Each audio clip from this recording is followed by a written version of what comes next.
Loki, Ragnarok. Written and narrated by Mark Binder. Notes on the audio edition.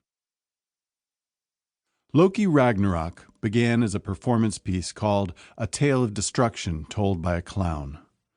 Over the years, it grew into an epic poem, and more recently was revised into a briefer blend of poetry and prose. Based on the two Norse epics, the Prose Edda and the Poetic Edda, it flips the myths on their heads.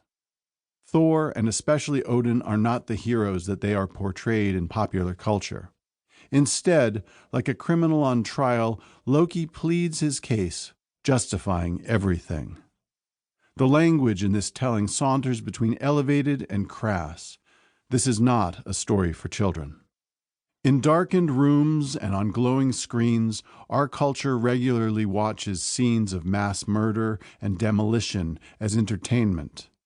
Outside, on other parts of our planet, real bombs explode, tribes are slaughtered, cities are laid in ruin. The threat of annihilation grows and diminishes depending on the brinksmanship of leaders who border on insanity. Loki Ragnarok is a cautionary tale explaining how and why someone might be willing to push the button, blowing himself to bits along with the world. I wish it was not so relevant. Mark Binder, 2017. Loki Ragnarok, Chapter 1, Loki's Saga.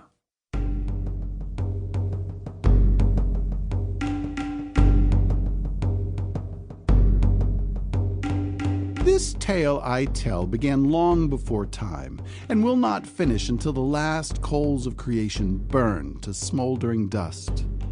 This is a tale of gods and giants, of ice and fire, of the world of men, small though they be, unmatched in their scrabbling, scratching, fighting, clawing, biting, hacking their way into the brief and glorious light of the sun before their flimsy candles are snuffed, extinguished, and darkness is all once more.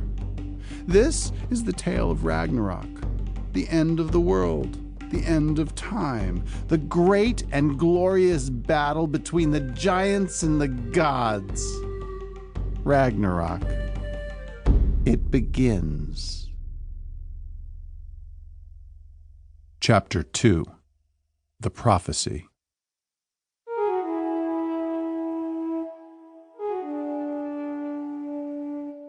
Ages ago, when the world was young, Odin went to the seeress Vala and asked her, "What will come?"